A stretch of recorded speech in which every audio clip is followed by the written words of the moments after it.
37 years of professional, or of coaching hockey. USA hockey, NCAA, that's the college hockey in North America, AHL, NHL, recently with the Anaheim Mighty Ducks. Why haven't you been, Greg, in Europe before now? I'm just telling you, I haven't been unemployed until now. So you're saying that you're now available? I'm available now. Yeah. Your career, impressive, long term. Tell us a little bit about what you learned with your presentation. Sure. So thanks for coming. I enjoyed the other speakers. I always try to tell my story because I'm a compilation of my experiences. I've been very fortunate. I played Division II hockey at a small liberal arts school, Colby College. I had no intentions of getting into coaching. I was very lucky, and I think a lot of people in the room will identify this. You meet people in your career. Some people inspire you to do things you didn't think about doing. You're lucky if you meet those people. I actually went to the University of Maine back in 1988 to get a master's degree in business. I don't know how many of you Americans are old enough to remember a guy named Sean Walsh. Yep. And his assistant coach, Grant Stanbrook, who was, Grant's still alive. He's 86 years old. He coached Wisconsin with Bob Johnson. He won a total of 5 or 6 national championships in college, either at Wisconsin or at Maine. From Chris Chelios to Suter to the Granado family to Paul Correa, Jimmy Montgomery. Those are all the recruits that he had attracted to both Maine and Wisconsin. Grant was the first guy that actually could take sports, athletics, and transfer the movements onto the ice in hockey. Okay, so I'm a big believer that athletic principles, athletic skills are very transferable, whether it's, you know, in our American football or your European soccer, basketball. I'm a big fan of boxing as a part of my upbringing growing up in Boston. That's a big part of the infighting. So these skills are very transferable, and Grant was the first guy that I met that could demonstrate why they're transferable and why they're impactful. When I went from Maine, I was fortunate to join Bob Mancini, who's in the room right here to my right, and Jeff Jackson to start the U.S. National Training Development Program back in 1996. That was a program literally that was designed in Jeff Jackson's brain. USA Hockey obviously supported it. They funded it. It was an extremely radical program back in 1996. American kids weren't being asked to leave their homes at 15 and 16 years old to play in a national development program. I remember, you know, Bob and I and Scott Monahan and Jeff sat down in a house with a kitchen table and a couple of chairs, very little furniture, and started putting together, mapping out a program that was going to involve building, you know, for the kids to come into Ann Arbor, Michigan, academic, high schools, and then a skill development plan. So that grant and the U.S. program were kind of the roots of my development history. And then the NHL, it's very hard to develop in the NHL in a kind of like a laboratory setting. You're always trying to find time and space to do things. And as I go through the presentation, you'll see how, this is my belief, okay? Somebody had said earlier in one of the presentations, you know, I don't think there's any 100% right way to do things, particularly in a sport where there's a lot of moving parts. I think there are principles that need to be present to allow you to execute certain events in games. They're going to dictate the outcome in the next 2 or 3 seconds after the event, which I'll get into with you, okay? It goes back to a value system. And as me as a coach, these are my value systems I'm sharing with you. Pete DeVoy could have a different value system. Butch Cassidy could. You know, I know how they play. I know how they coach, because usually coaches, you know, their fingerprint comes out on the teams, the way they play, and that goes in above and beyond their compete level. So going back to the development model, so Bridgeport, that was the Islanders affiliation. I was there from 2003 to 2005 after being with the New York Islanders as an assistant coach for 5 years. And then I went back to college at Northeastern, and then I went back into pro as an assistant coach with the Toronto Maple Leafs, and went to the Islanders again as an assistant coach and as an associate head coach. Then I went back into the development role with the Colorado Eagles American League affiliate, okay, which is in Fort Collins. So I think, I'm biased obviously, but I think the Colorado Eagles and the Hershey Bears are two of the paramount American Hockey League franchises, about as close as you're going to get to the NHL while being in the AHL, just for the resources and the fan base. So I got hired 2 years ago, right around this time, by Pat Verbeek. I had just finished my 5th year coaching at the Colorado Eagles, and Pat and I had 2 consecutive meetings. And I was kind of the under the radar guy. Pat, he had asked the candidates, I think he interviewed like 10 people, not to talk about the interviews. He wanted to keep it very private. And I was not like the big name coach being interviewed.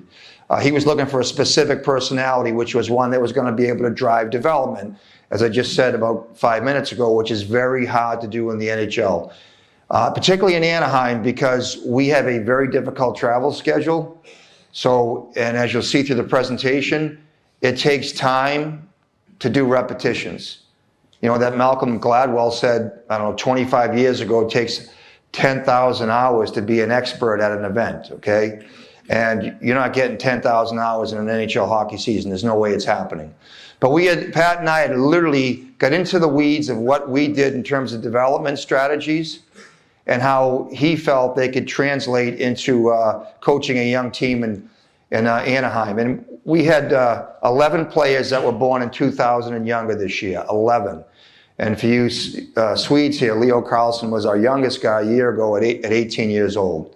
Okay, and then, I used to call Jacob Silverberg, he was like the godfather for the Swedish Mafia, because they'd all follow him around with Leo and Isaac Lundholm and with Gustav Lundstrom and Lagerson. So we had 4 or 5 Swedes in the team, and he was kind of the godfather of that group. So get into these steps, okay? And this is just my view of it, all right? I'm not saying you guys, you can pick whatever you want from this, the meat off this bone, whatever you like, whatever you don't like, that's up to you guys. But this is just my experience doing this at those stops. So it starts with awareness, the communication step. Is the player aware that he or she is not executing to a certain event successfully, okay? So this could also be, do you realize you have bad habits? Do you realize you're not a very good teammate? Do you realize you're selfish? Like, those are tough conversations. So, I was coaching the New York Islanders back in 1998. The NHL was a different world back then. You tell somebody to do something, there was a zero negotiation. They did it, and they knew the consequence was you're going to go down to the American League or you weren't going to play.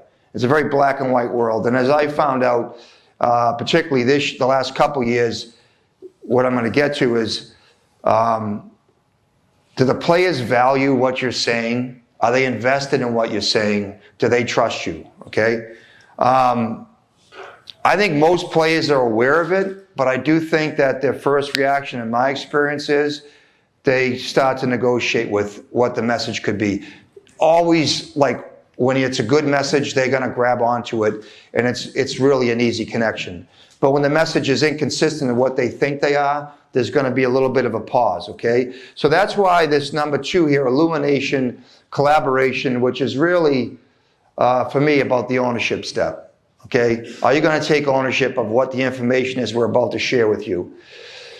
So how do they receive information? Do they listen to learn, or do they listen to defend and negotiate? That's an important thing. And when you talk to somebody, you can tell by their eye contact, by their body language, how they're taking it, okay? So you've got to figure out at that point, for me, is how do you customize a message so that they'll take ownership of it? And the big thing is design the plan so that the players control the speed of their development journey. What does that mean? Well, if they believe in the messaging and you attach the messaging to an event on the ice and they're successful at doing it, they will probably achieve what you want them to achieve. But their speed of that, and I have this big thing in my hockey language about their hunt. We're always hunting something. We're always hunting something. So the hunt of that goal is controlled by their speed and their investment. But I find in today's environment, the players want to know that you're invested with them. So you always have to be there, whether it's you as a head coach or the assistant coaches or the skills staff. You've always got to be almost like their entourage with them, okay? So I'll give you an example, and this thing is always changing. So you're always evolving. I evolve as a coach. You're going to evolve as coaches. You're going to learn from your mistakes. You're going to move forward. We had a guy named Kiefer Sherwood who was with us in Colorado Eagles in the American League in 2022. He was 27 years old. I believe it was his 5th year in the American League. Played a handful of NHL games. He had 75 points in 57 games as a first-team All-Star. So you have a conversation with him. Kiefer, you're never going to play in the NHL as a top 6 forward. So now all of a sudden he's got an identity crisis. Bam, his head's about to pop. What are you talking about? I'm a first-team All-Star. I'm a point guy. He's a right shot. He's got an unbelievable one-timer and a power play. But me as a head coach in the American League had spent 12 or 13 years as an assistant coach in the NHL. I don't see that happening in the NHL. So he's got to kind of rebrand his identity. That's really hard to do as a 27-year-old. Okay, but he did it. He didn't abandon all the offensive skills he had, but what he did do is he started to attach a value to finishing checks. That's why I just said finish checks. You finish checks. If you get a lot of hits, that means you're skating as hard as you can every shift. Some of your players don't get hits. They're probably negotiating their route up the ice. Whether it's fear-driven or laziness, I don't know. But you want to create an identity as a player, and that's going to be a physical third, fourth line guy, go hunt hits down and finish checks. And then I'll get into the weaponry behind that. But this year he set an NHL record, a record in the NHL. He had 400 plus hits while having 40 plus points. That's a pretty cool evolution as a player. Okay, the repetition part of it. This is the working step. This is where that controllability, the speed, the rate of your improvement. Okay, I put a clip in here. I put two words in here that are critical. Eyes up. And somebody mentioned it earlier. I don't know if it was Heather. Talked about having your eyes up when you're doing skills drills. Okay. So the reason why that's important, because obviously in these repetition drills, you're building muscle memory, and there's a purpose behind what you do. And the eyes up is a critical thing, because a lot of guys, when they do skills stuff, and this is what's happening in hockey. I don't know what it's like in Europe, but it's happening in the North America quite a bit. Is everybody has like a skills coach. So I think it was Heather was showing some skills clips, right? So you do one hand and stick stuff, and so the game goes from being spatial to now I'm looking down the ice and I'm doing a lot of stuff with skill. And it looks great. I'm going to end the presentation, the video side of it, with Trevor Zegras' Michigan play. But so the game has gone from this, where I grew up in, I'm a 61-year-old guy. I literally grew up in Boston. I learned how to play hockey outdoors on a pond. I don't know if it was that global warming wasn't around back then, frozen tennis courts. So it was like playing pickup basketball. So your ability to see things on the ice was obviously paramount if you're going to contribute to just an organic hockey game. And the game now has gone from that to where it's been like all individual skill. And guys in the NHL pay big bucks to get a skills coach, which I'm not discouraging. And again, you pick the bone as you choose. But I do think what it's done is it's made the game go like this. So players will look down. And the NHL versus the AHL players, okay, the difference is their eyes up. So I use an expression, pre-battle awareness. What does that mean? I'm going into the corner to get a puck. You'll see it on the video. Puck gets dumped in. I think Bethany was talking about dumps on the second period changes. Puck gets dumped into the zone. I'm going in on a loose puck. So I use these expressions, okay? So a survival gap is when the guy's got a half a shaft on you. Your ability to move and that space is very limited. So I'm going in to get the puck in the corner. The defenseman's right on me. I can feel his breath in the back of my neck. I'm probably just trying to survive that play, okay? So how do I know what the gap is? I got to look. I got to look over my shoulder and see where the defenseman is. So I got to see where he is. So I take a picture of that. Then I may look over the other shoulder and see where my options are, which are going to be my teammates. So I got to say an F2 is a target to pass the puck to. So I got to have an escape route with my feet and a passing route with my stick, right? Everybody follow me? okay? So in the NHL, 70% of the players can make plays with their eyes up. And I'll get into this in the manipulation part of it. In the AHL, only 30% of the guys can. This is my experience. A lot of them have their eyes down a lot, and they can't really scan the ice and think 2 plays ahead. So you control your development rate. Your effort will give your talent visibility. So the harder I go to get that puck, the more gap I'm going to create between myself and the defender. Okay, that's pretty logical. Winners have no days off. Okay, that's Jim Harbaugh, a big coach, was at Michigan, now he coaches the LA Chargers, okay? I sat down with him for a while.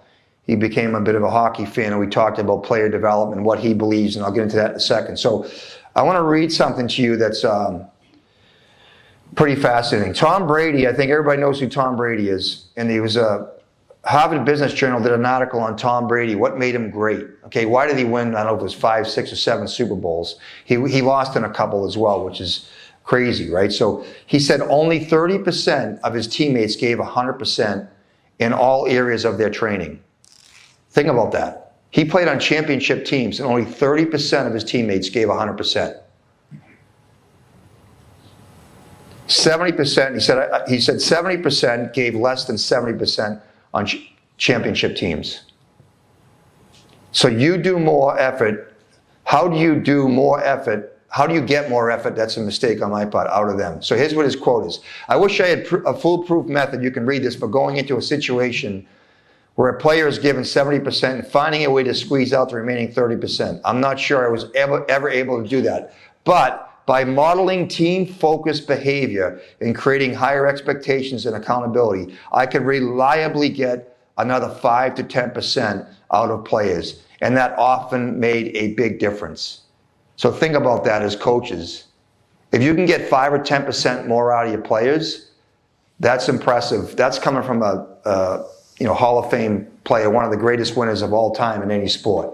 So then he goes on to say, sometimes the pace setting wasn't about working harder physically. It was about communicating expectations more candidly because my teammates knew that I was invested in them.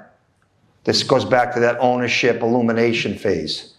I was able to offer criticism without making them feel attacked. Okay? And I like what he says here at the bottom.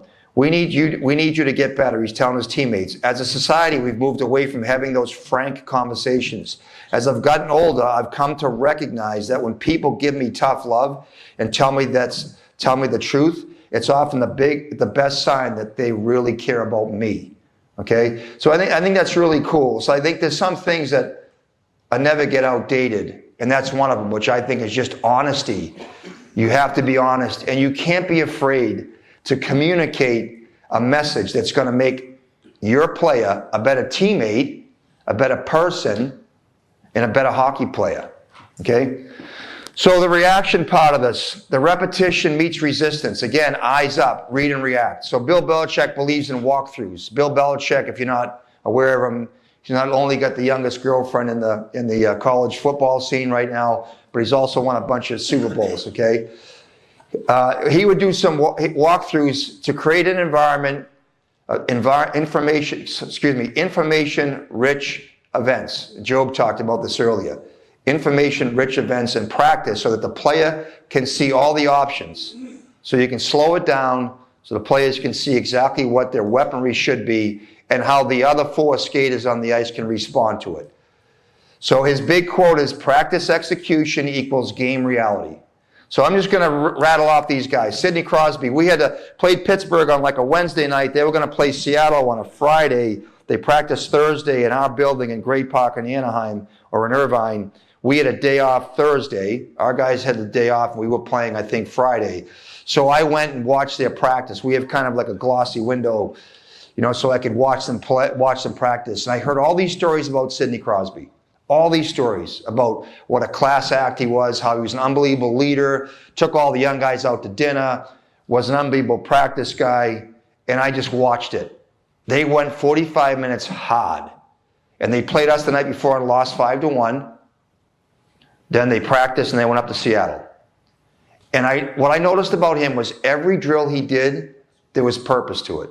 And he did not stop working until the whistle blew. And when the coach blew the whistle to go to the dry erase board, he was the first guy at the board. You think it's corny, because I heard these things, there's no way. And if you want to read about him, there's a great article, if you Google him in the NHL.com, it talks about, Mike Sullivan talks about all these qualities that he has, and he does it natural. Okay, so I watched him do that, and it, obviously, this is going to be important because it's going to get into the manipulation, dictation piece of it. But so John Tavares, I had him in the New York Islanders for 4 years. He used to have the equipment guys take his gadgets out before practice started, put them right by the corner where the door opened up, because he already in his mind, this is before skill development coaches were part of the staffs. So, you know, the assistant coaches would help out these guys, design a plan. Sometimes the player would come and design a plan, going back to ownership and illumination. So John Tavares would have the equipment out there, like cones and other stuff, because he already had a plan after practice was over to put that stuff out and work on his puck protection skills and his footwork in traffic, okay? He's another guy that would watch him in practice in one-on-one drills. We all have one-on-one drills. So I'd watch him in a line. So say he was at one blue line, the D were down the other end, we're doing a one-on-one drill where he would wait. I'd watch him. He would wait to see. Travis Hamonic was our better defenseman then. He was a longer guy and he had good feet. And he always played physical every drill. So I'd watch Tavares, and I figured it out what he was doing. He kept moving around the line, the forward line, so we could figure out when Hamonic was going, because he wanted to go against Hamonic. So that tells you where his brain is, right? Like he wants to go against the best defender. Like those guys are money. When you're trying to build a culture, you're trying to create, you know, a mirroring situation where young guys can watch people, and you have guys like him and Crosby on the ice, like they're probably exponentially going to do more work than you are as a coach, okay? The last one is McKinnon, okay? So I was in Colorado for 5 years. So I just saw him in training camp. I'm watching a drill, and it sticks right out at me. I can still remember I was sitting up in the practice facility up on the balcony, and they were doing a real simple drill where they would pass the puck to the guy at the center ice circle, and the center ice circle guy would bump it back to the guy in the wall. The guy in the wall, we've probably done it. The guy in the wall would go down and just shoot the puck at the top of the circles at the goalie. So McKinnon's coming down the center ice circle. He kicks it wide. And I've already seen like 6 reps. And the guy that kicks it wide just kind of like skis up the ice and watches the guy shoot it. So I see McKinnon go, and he kicks it wide, and he goes to the front of the net like a rocket.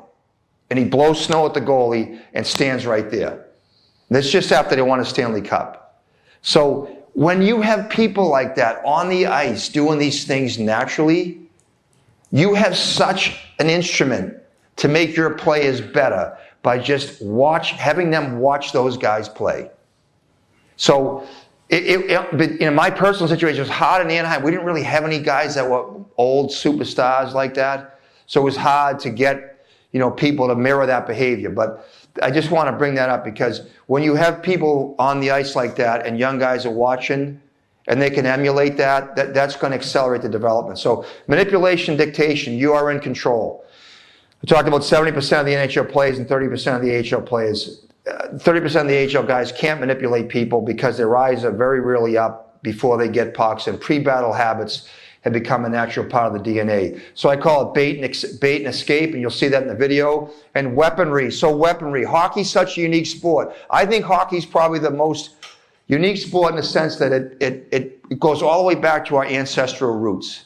When we were hunting wildebeest out there, whatever, like 2,000-3,000 years ago, we sat around a fire, and somebody was leading the charge. Here's what the hunt's going to be tomorrow morning. You've got a spear, you've got a stone, you've got a knife, and we're going to coordinate the hunt. You got blades on your feet, you got sticks in your hands as hockey players, you got gloves in your hands, you sit in the locker room and you're looking at each other. It kind of gets you right in the soul, right, as far as that hunting mentality.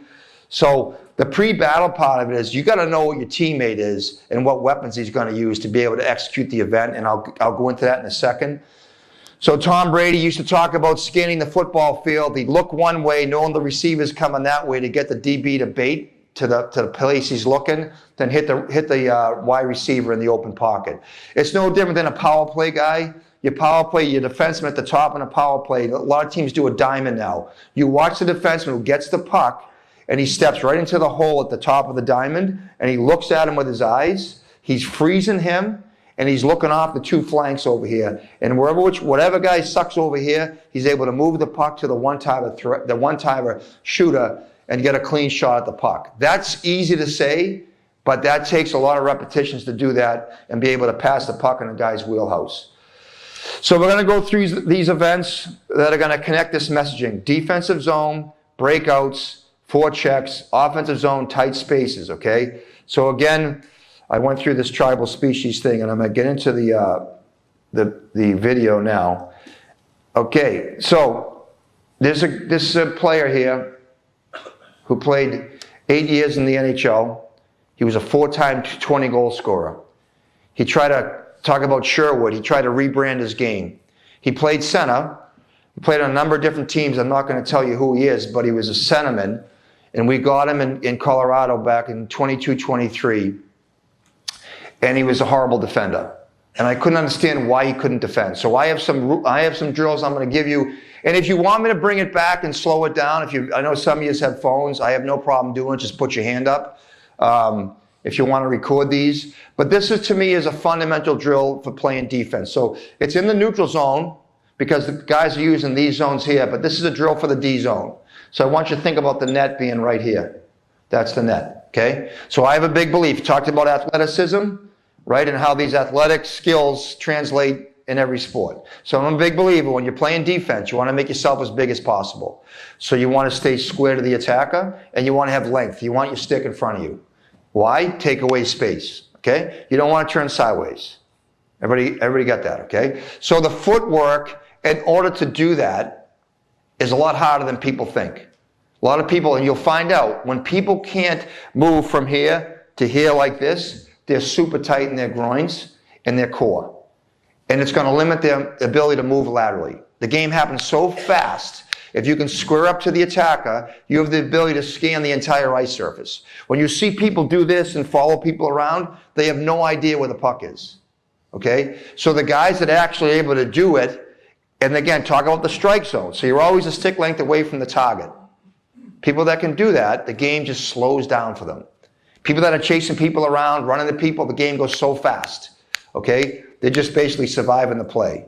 You don't want survivors, you want thrivers, okay? So I'm going to go through this. So I'm explaining the drill to him. So what he's going to do is he's supposed to go back and forth, and that's like a piece of a pie, piece of a pie, piece of a pie right there, okay? So you envision this, the attacker would be coming. This would be the D zone from those arrows, okay?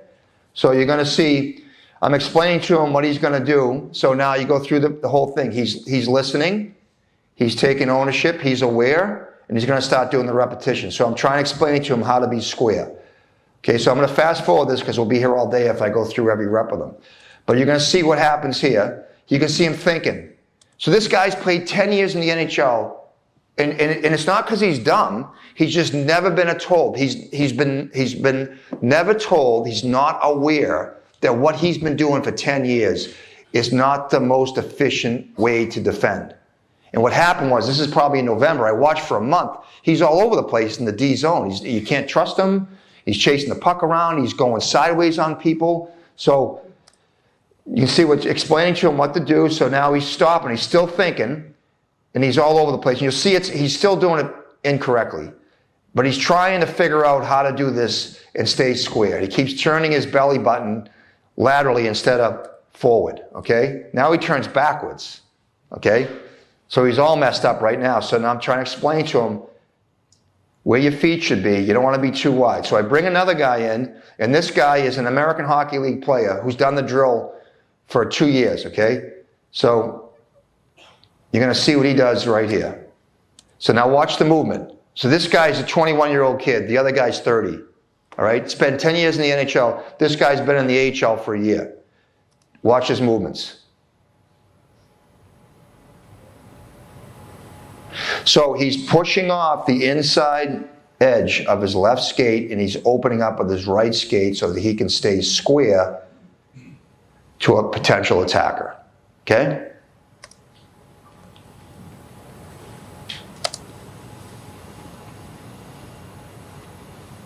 So he's efficient. You can see he's narrow when he pushes. So when you're narrow and you push and your hips are low, you get more length to the push, okay? So it'll just be an efficiency of movement.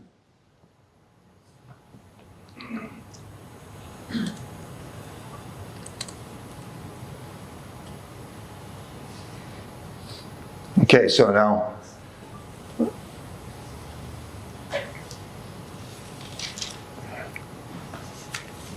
think I did that backwards.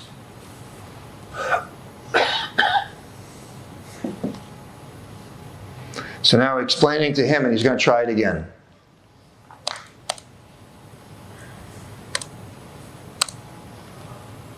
And you can just see the difference, okay? So this poor guy's trying, he's aware of it, he's an NHL hockey player, and he just hasn't been told, and he's not aware of how to defend the right way in the D zone, okay? But he's starting to get better at it, and you can see he's starting to get more comfortable, but the speed's not there, okay?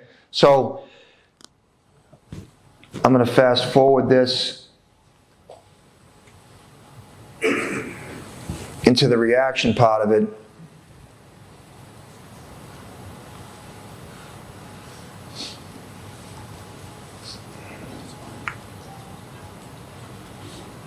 So again, these are those conversations that you need to have with your players, and sometimes, again, it goes back to time management, but so here's the same guy. This is like a month and a half later, the same guy. So now you put him in this open space where it's more dangerous, but the same principles, the athletic principles, have to be present to defend the right way. So he's going to square up to a forward coming at him, and again, we talk about length.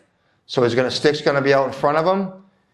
Again, he's got a problem with balance. He's leaning too far forward, but he recovers, and he's going to get squared up to the shooter. He takes it off the shin, okay?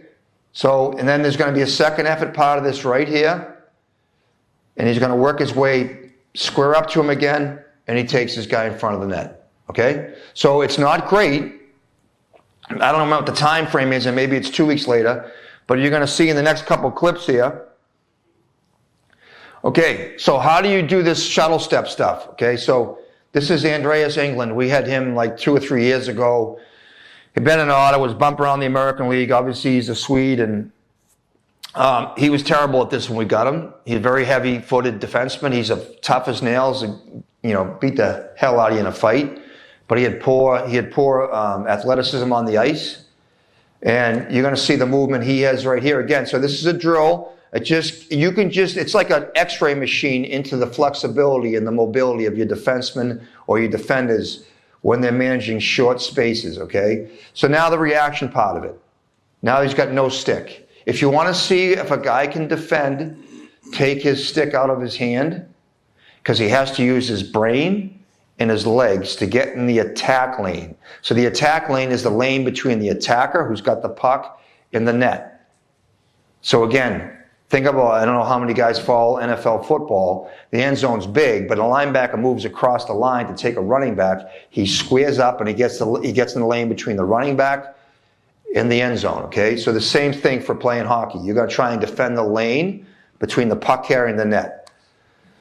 So you come out, you're in strike zone right now. So when you stop at this puck carrier, you don't want to get so close to him that he just spins off you or counter hits you, right? You want to be about a stick length away, and then you want to manage that gap as he gets near the net. So our rule is he shouldn't score unless he's inside that area. He shouldn't be like a scoring threat. So you got to start tightening up your defense when they start getting into these dangerous areas, okay? So he's got no stick. So he squares up to him. Now he's got to move tight to him. You can see there's not a lot of resistance. He's a little bit like walkthroughs. So here we go again. He's in the lane between the puck carrier and the net. He squares up to him, and he gets into him. So remember this thing too in hockey. I think, in my experience, you got a stick in your hand. That's a weapon. Okay, so it creates length. Your free hand's a weapon. Your free hand's a weapon. You can take anybody and push him in the shoulder, and you're going to spin his upper body. If his back's to you, and you pop his shoulder or his tricep, his upper body's going to go that direction. The closer they are to the board, the more oomph you've got to your checking. The further away they are, you can't lean in on people. The board's not moving, right? So the closer they are to the board, you can just go up there and pin the guy. And once you turn the guy's elbows in, we call it breaking his elbows. The guy's got a puck like this, and you drive your hip into his hand, his whole body's going to get stapled to the wall, okay? Happens all the time. So they have no stick, so this is even more difficult. So now it's a long pass out, and again, get in the lane between the attacker and the net, and then navigate that gap. All right, so again, those are just walkthroughs so they get comfortable with it. Now, this is going to be like kind of game speed. So the manipulation piece of it. So they cut back, he stays in the lane, and right now he's inviting the pass, and he puts a stick in there. Okay, so now the defenseman's manipulating the passer and the receiver. Okay, I'll show you this again. So they're going to use the same principles. He squares up, no crossovers, squares up, defends the home plate, eyeballs the puck, puts a stick in there. Okay? Simple fundamental hockey. Now, this is a drill we did in Anaheim. This is, we're going to switch gears. That was the Colorado Eagles. Now this is the Ducks. Okay? So the guys in the orange are on offense, and these guys are on defense. Okay? This is a great drill. And I don't know, in Europe, if you guys do swarms, you do auto doubles in the D zone. But this is, like I always say, hockey's a two-sided coin. So you've got an attacking mentality defensively, and you've got a puck protection mentality offensively, okay? So what's going to happen is the orange guy is going to get the puck. The coach throws it down. This defenseman is going to try and staple him to the wall. This defenseman's taking the east-west play away. This is the defensive forward who's going to read his eyes. If his eyes are down, he has the green light to automatically double up on the puck. And we're going to leave this guy open, okay? These two guys right here are defensive wingers. So what you're doing, and Job talked about this, you're creating resistance. So now the three offensive guys are going against 5 defensive guys. These guys are coming in late, which allows this guy to manipulate the defenseman and find the shooter, okay? Or go east-west. Everybody follow me, okay? So he goes east-west right away. So now the guy that was auto-doubling, he's got to go find the F3 target. This defenseman's got to take the back of the net away, and these two wingers need to sprint down and take away the F3 shooter. You watch any of the games, watch the games tonight, everybody does a swarm in the NHL. There's 5 guys, 5 defenders in that corner, okay? So I'm going to back this up a little bit. Watch what the forward does right here. So he baits the D to lean on that side, and he cuts it back on him. The guy that made the pass to try and beat his guy off the wall, and the F3, I think that's Carlson, he's surfing, looking for an opportunity to get a pass. So they cut it back, they don't like it. Okay, so the defender's going, they've sorted it out. Now it's a man-on-man down low, and these two wingers are reading the play. And they end up getting the pass. The orange guy gives it to the green guy, turns it over. Okay, next one, same drill. Puck goes down to the yellow. The white guy's on defense. He's the white forward. He's coming down to try and kill the play. They move it again to the back of the net. The white wingers are coming down to take the righty shooter, and the D picks it off. Okay, so now you got movement up the wall. He comes out, and then right now, watch this D get in the lane, just like we showed earlier with the no sticks. So he works his way into the lane. He can see the puck. He can see his guy. He's not buried in his chest, and he's going to square up, okay? And you have a switch right here. And you can see the overlap underneath the puck. Okay, that's because everybody's squared up to the puck, squared up to the puck, squared up to the puck, squared up to the puck. It just slows the game down for the defenders. Okay, we're going to go breakouts now. Any questions about that? Okay, breakouts. For me, this is the most important play in the defensive zone on a puck recovery. And it all starts with a shoulder check. Okay, I think Bethany was talking about going out and counter hitting the guy. So we call this hips to hands. So our winger right here, I think this is Alex Cologne, is going to go out. This is a coach. These are the 2D. So it loosens the D up to play the 2-on-2 or the 3-on-2. Okay, so he's going to go out and find the coach, call it hips to hands. Okay, so he's going to go out. He looks where he is, puts his hips into the coach's hands. That's the play that's got to be made right there. So you got to execute that. Probably takes about 2 seconds. And then you got to feed the speed. So the speed's coming underneath, weak side wing is coming across.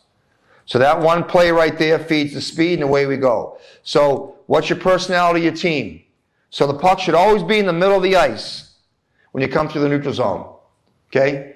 Why? Because you can kick it wide, and you can come here and pick a guy or drive the middle. Okay? So he kicks it wide. That's Leo Carlson, drives the net.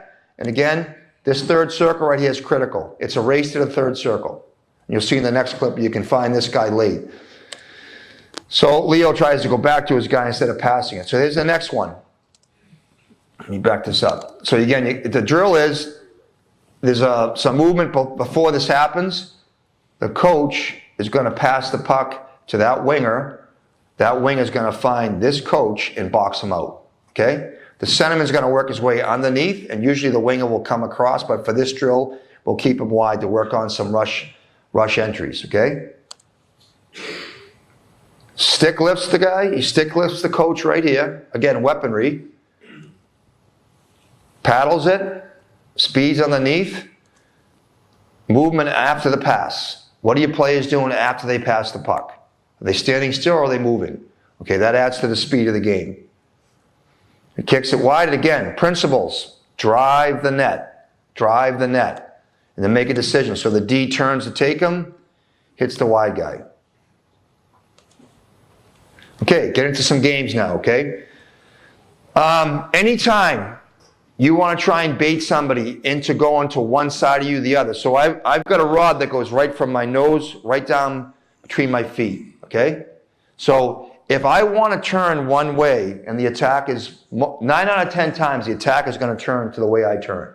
He's going to follow my hands and my head and my shoulders. But when I turn like this, and if you stood up and did it, you'd feel all the energy go right to your left foot. So you're recruiting energy from top down and circular. Okay? That's why when you throw a punch and you throw a hook, it's the deadliest punch. Okay? So you're turning this direction, you take the energy and you turn it back. All right? You're going to see this happen right here. So this is off a face-off win. And you're going to see the manipulation part right here. So the puck squirts to this side. So Trouba right now is manipulating number 10 from the Islanders. Okay? He's going to turn his shoulder in. These yellow lines mean eye contact. So he's eyeballing where the threat's coming from. And he's going to manipulate it. Okay? So that's why I don't like when forecheckers go to one side. They should go belt buckle to belt buckle. And I'll get into that in a second. So he's going to... Now he turns, so he gets the forechecker to slide to this side. And when you turn, anybody in the room surf here? Surf waves? No surfers. So when you surf, you see the guys spray the water on a surfboard. Well, if you watch a surfer, when they turn on a cutback, they bring their shoulders first. Then the board follows, okay? So he's doing this right now. He's not on water, but he's on ice, okay? So he turns his shoulders, whips his shoulders around, his feet follow. Okay? Everybody got that? You turn your shoulders. Most guys think they turn their feet first. No. Your shoulders and your head go. Then your feet follow. Okay? And it creates a whiplash. So you come out of the turn a lot quicker. You turn a lot quicker on your backhand always. Because the low center of gravity is in your bottom hand. And you need more space in your forehand when you're on the wall. And I'll get into that in a minute, okay? So he turns, and again, NHL players, eyes are up ice right away. Right away. His eyes aren't down. His eyes are up ice. He skates out of trouble. Now the connectivity. So he sees he's got a gap right here. Okay? Delivers the puck right away. He's got a gap. He stops. Slides it through the triangle. Weak side wings coming through. Centerman's underneath. Feed the speed. That's Gauthier. He's Swedish too. He's born here. So next one. Okay, connectivity. Not just the puck carrier, but the support guys are coming back, and they're shoulder checking. Why? He's looking for skin for a hold-up. He's trying to figure out where the weak side wing option could be over here. So this is, I think that's Drew Hellison, okay? So he's looking over his right shoulder so he can see the forechecker. Watch how he baits the forechecker, okay? So he comes in. Whoops, sorry. So what's he do? He turns his whole body that direction, okay? This forward, Cizikas, thinks he's coming to the net, so he's trying to cut the net on him. Okay, I'm not a big fan of that forechecking style. So Zika should have his stick right here and his free hand should be right over here. We'll get into that in a minute, okay? So Drew brings him over, cuts it back. Watch the same movement, okay? So Trouba did the same thing in this corner. So his eyes are looking down, okay? But watch his shoulder turn right here. And then watch his feet follow. See how quick that is, right? Turns his shoulders, feet follow, eyes are up right away. NHL player. Eyes are up right away. So he's not down, he's up, he's finding his target. Goes right up. Now, this is Zegras right here, I think. So where's the pressure coming from? So we got to react. So you've done this repetition multiple times in practice. Now you're going to dictate what comes next, okay? So Zegras sees pressure coming from a lateral side. It's not top-down pressure like the last one. So he kicks it to his skate, through his triangle, feed the speed, and then watch him come off the battle. Watch him come off the battle. That's what creates pace and speed in the game. Okay, what you do after you move the puck. You'll see a lot of you guys, when you're practicing with your girls and your guys, like they'll make a play and they'll stand still and watch it. Like that's a thing, that's a habit that is deep-rooted. You got to change that quick if you want to play with some speed. So again, Leo kicks it. He should be driving the net. Colon goes in there and rips it. And there's a rebound. Next one, okay? Manipulates the attacker. Little subtle turn. Gets Montreal's forward to bite to his left side. Turns. He knew he was there before he threw it to him. So now this is a hook play. So Zegras sees the threat coming. So he's aware of the pressure. He manipulates and he executes. Right there. Feed the speed. Okay? So those are breakouts. Now we're going into forechecks. So this is Bill Belichick's thing right here. These are walkthroughs. So again, this is the Eagles. This is when I was in Colorado. So forecheck with a target-rich environment. What do I mean by that? Okay? You play faster when you're connected to details. So you'll see how I talked about the forecheckers in the last couple clips for the other teams were getting burnt. So again, it's not the same pace, I understand that, but you have to do it in an environment where they can actually see it, almost like slow motion. Then they can build it into their engineering, and they can start doing it. They pick up the pace. So green's forechecking, and blue is breaking out. That's a defenseman, okay? So forecheck means hunt. It doesn't mean gather. It doesn't mean watch. It means hunt, okay? So the lefty comes in. Watch his stick, okay? So when you forecheck, this is what I believe. You should have your attackers line up helmet to helmet or belt buckle to belt buckle. Because whatever direction he turns, stick on puck, free hand on the elbow or the shoulder. You just have to stall him. Let the F2 come in there and clean up the mess, okay? So F1 skates to the strike zone. So the strike zone, you're a half a shaft away from that guy or that girl. You're half a shaft away. Your percentage of killing that play go way up. If you try and make the move over a shaft away, you're going to get burnt. So you got to skate. Your legs have got to get you there, okay? So he goes in full speed. Where's his stick blade? Right there, okay? His free hand's on his elbow. So this is the intimacy of battle right here. F2 can see it. I'm watching this. I think the puck's probably going to go over there, okay? So once he does it, he sees it. He's looking right at it. These can be done in practice. These are like the walkthroughs, okay? He gets the puck, squirts out where it's supposed to. The connectivity. The F3's right here. He holds his guy. The guy that you hit is no longer a threat to defend because you're on the puck side of him. So the science behind hitting is really important. Like some people think hitting is just hitting. There's a talent to it. And it's coming off the boards is the biggest production out of that talent.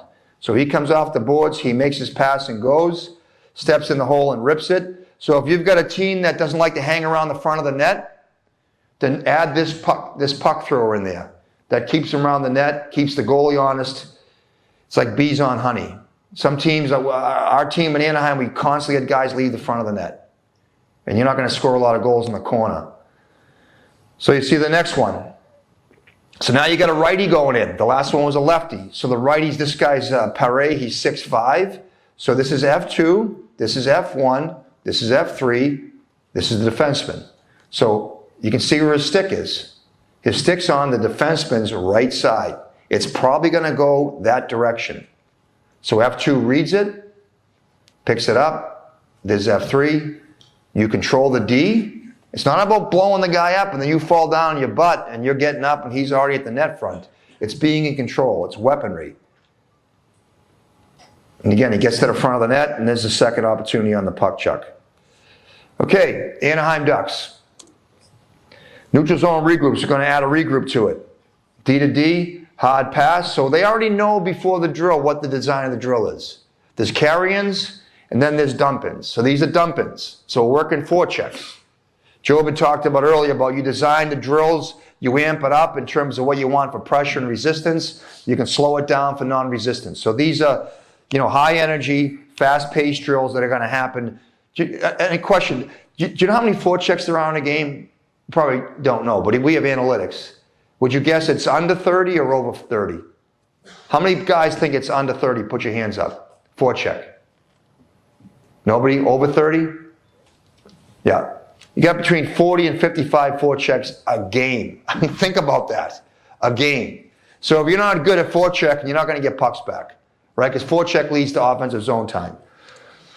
So forward comes in. Again, he's got both sides covered. Picks the pass off, right to F3, shot.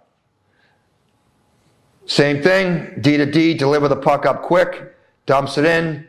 Ross Johnson, he's 6'4", 250 pounds, forechecks differently than Trevor Zegras does, but the same weaponry. Sticks on the ice, free hands looking. F3's on the dot line, he's reading that movement. Right to the back of the net, puck possession. Okay, game. So overview. Okay, all the NHL clubs now have an overhead view. It was the first year we had that. I used to love watching a game from this direction. So Robbie Fabry's coming in.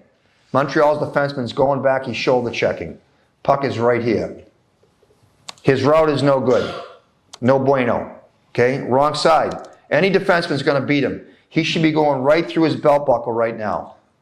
Too easy to defend. It's not even a fake here. He just turns up ice, hits the middle. Okay? Next one. This is how you skate on the forecheck. Full speed. Now he's thinking. He's created the gap. He's a half a shaft away. So he's in the gap, he's in the zone, the strike zone where he can kill the play. Gets his stick down, kills the play. F2 reads it, it's right on top of it. I'd rather have Strome standing right here. He gets a little bit too aggressive down low. Connectivity. Low, high. D to D. Net front. Control the defenseman. Don't get tucked in behind people. That's, again, the forecheck. It came off the wall first. He came off the wall first. He's directing puck flow right now.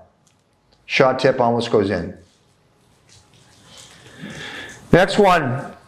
Defenseman dumps it in. So this is Zegras. Okay, he's pushing himself into the strike zone. He's skating himself into the strike zone. His stick's not on the ice, but he's giving this guy a visual. You're not coming up the strong side. He's too tight to the wall. He should be right in this area so he can get the puck on a recovery for a quick shot to the front of the net. This guy should be right in here reading post or over. So Zegras goes in. McTavish comes in the set to help him out. Again, skate out of trouble. Don't stand still. So right now, he's made eye contact with the D. So our rule is you make decisions from high-low, the defenseman and the forward do, at that decision line right there. Okay, that's when the D should know whether he's going to jump down for a high roll, do a Chicago through here, or we call it a Swedish across right here. Okay, so he's going to do a high roll, which he's coming down the wall. Leaves it from, there's good exchange, and again, the F3 should be moving here. The F2 should be going to the net front. Just hits him on a 5-hole. Okay, puck protection. If your players are facing the wall and they're trying to protect the puck, they're in trouble. You'll see this really demonstrated well right here. So Zegras probably weighs 185 pounds. So right now, he's looking what his options are. He's got a shooter here. He's got a relief option right here, and he's sideways. Why are you sideways? Because if the defenseman's coming at me like this, I can counter hit him, or I can break it. Okay? If I turn this way, I'm going up against the glass. I cannot make a play, and you'll see in a second. So Zegras goes sideways, counter hits him, so he stings him, okay, skates out of the trouble. The same thing the defensemen were doing in that first drill. He does a shuttle step out of it, moves into McTavish. So McTavish weighs 220 pounds, but look where his feet are. He should be sideways right now. He should be 45-degree angle or sideways. He's facing the wall. He's 220 pounds. He tries to counter hit him, but he gets shoved forward, so he's no longer in control of the puck. He's surviving the battle. So Zegras gets it back. Here's the decision time, right? That's the line right there. This is the D. They can see each other. Net front guy's covered. Again, make your decision. So ideally, this D-man should be here. He should be rolling through right here into this pocket. But he's got his eyes up. He doesn't like it. So again, this D would come into this zone. This D should be right here. So you'd have your umbrella right here up top. So now move, skate. Again, a big thing is too many forwards hug the wall and they get neutralized quick. So watch him fight for inside ice right here. So now he's got the ability to cut it back if he wants. If you're tight to the wall, you can't cut it back. You have no space. So offensive zone plays. It's the last bit of the presentation. So Ross Johnson, not a big puck possession guy, big hulk of a guy, probably the toughest fighter in the league, but he's got enough poise with the puck that he can keep the puck alive. So the Islanders are doing an auto double right here. We talked about this in that drill. We did the D zone drill when I showed you that the centerman was doubling up. So Palmieri's doubling up on the puck right here. So you just got to survive that play. This is a forward coming off the bench. So this is big, high-end IQ on the ice. No disrespect to Ross, not so much for Ross, but for this guy right here. Okay, so this is Hawkins, been around a while, been American League player. He's one of the 30% of the guys that can do this. That's why he's in the NHL. So watch what he does right here. He anticipates the puck going down this direction, so he steps in front of 4. Okay, so I showed you the Trouba and the Hellison where they were doing the cutbacks as defensemen on the breakouts. Hockey's a two-sided coin. So this forward's going to do the same thing to the defenseman in the offensive zone. Watch how he comes in. He scans the ice. He's aware of it. He knows where the D is. So he's going to turn into the D, like he's going to try and go into the D this direction, and he's going to get the D to bite on his left shoulder. Okay? So we call this a bunt. Okay? So he's going to bunt this puck up to the yellow. Okay? Spin his hips around it. Shoulders turn first, skates follow. Carlson comes out of the pocket, right to his tape. Grade A scoring chances off the pipe. Okay? Next one. This will be awareness again. So he's aware of what's happening. This is, again, real in-tight, I call it infighting battle. He does this crazy thing with his stick right here. So I call this the lumberjack play. So 16 goes in with a lumberjack. You guys see this a lot with your breakout guys. Like, I don't like it at all. They come in, they try and hack the puck out. It doesn't get out. Like 9 out of 10 times, it doesn't get out, and nobody knows where the hell the puck's going anyways. Okay, so 16 is going to lumberjack it. So watch what 43 does. So he comes down the wall. He weaponizes himself. He's going to stick block 16. So right there, he puts his stick right in the air above 16 so he can't touch the puck. So he shields the puck with his stick, watch his hips, spins around him. So he manipulates him. He drives his hips into his hands, comes off the wall first. That's a defenseman. That's a high-level play for a forward. And it's a rookie defenseman in the NHL. Comes off the boards, tacks inside ice, creates a threat, and ends up hitting a stick. A few more right here. Repetition. So he takes it off the wall, skates right at 53. Inside ice, right at him. Again, do your players have the confidence to take the puck right at the defender? Because when you take it at the defender, he's got to stop. He's got to respect you. Okay? So there's not a lot of guys in the world in the NHL that can do this. Troy Terry, one of the best puck carriers in the NHL. Analytically, he's a highly rated player. He skates right at Zizekas, who's like a 13-year pro, freezes him, works around him, manipulates him. Okay? He manipulates him, baits him to the inside, turns his shoulders, eyes are up, doesn't like what he sees because the referee just left this area right here. Wants to manipulate him again. Takes inside ice, cuts it back. So now they got a top-down cut. and the bottom half cut. Okay? So he cuts it back again, drives his feet through it, muscles his way through them, back of the net. Now you've got this awareness. He sees them, he should use them, but he doesn't. Tries to force it through the middle. Okay? Last one.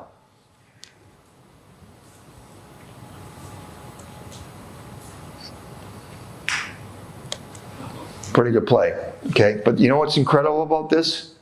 Watch the goalie. He gets over and stops it with his head. So this is Trevor Zegras' big move right here. And the goalie gets his head on it. Okay? That's the end of the presentation.